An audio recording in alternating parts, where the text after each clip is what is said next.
راجستھان کے ایک صاحب ہیں، کہتے ہیں ہمارے علاقے میں رواج ہے، مہر مقرر کرتے ہیں 786، اور کہتے ہیں 786 مہر مقرر کرنا سنت ہے۔ تو میرا بھی اتفاق ہوا ایک جگہ جو ہے چانگل برادری میں، اس میں نکاح پڑھانے کا، جو راجستھان وغیرہ کے علاقے کی طرف کی، تو اس میں انہوں نے کہا کہ مہر، میں نے پوچھا تو کہنے لگے 786۔ تو میں نے ان کو سمجھانے کی کوشش کی کہ کم سے کم مہر اتنا ہونا چاہیے جو 10 درہم کی قیمت بنتی ہو اس کی، اور 786 روپے میں تو 10 درہم کی قیمت بن ہی نہیں رہی ہے، تو یہ مہر تو نہیں ہوا، آپ کو پورا کرنا پڑے گا۔ ادنا مقدار جو مہر کی ہے، اصل میں مہر یہ شوہر کی طرف سے بیوی کے لیے ایک واجبی تحفہ ہے، جو لازمی طور پر جو ہے نکاح میں اس کو طے کرنا ضروری ہوتا ہے، جو شوہر عورت کو پیش کرتا ہے۔ نقد پیش کر دینا اچھا ہوتا ہے، ادھار بھی کیا جا سکتا ہے،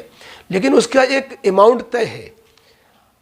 احناف مسلک میں خصوصاً یہ طے ہے کہ حدیث پاک میں جیسا کہ فرمایا گیا، لا مہر اقل من 10 دراہم، کہ 10 درہم سے کم سے کم 10 درہم مہر ہونا چاہیے، اس سے کم نہیں ہونا چاہیے۔ 1 درہم کا وزن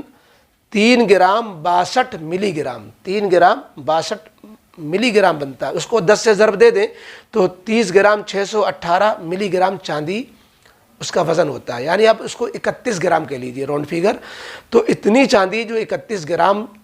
کی قیمت کی ہو، اور آج کل آپ دیکھ لیں تو وہ کم سے کم 1500 اس کے آس پاس ہوگی، اس سے کم میں مشکل ہوگی۔ تو ایسی صورت میں ہم اگر مہر طے کرتے ہیں 786 روپے، تو یہ تو شریعت میں جو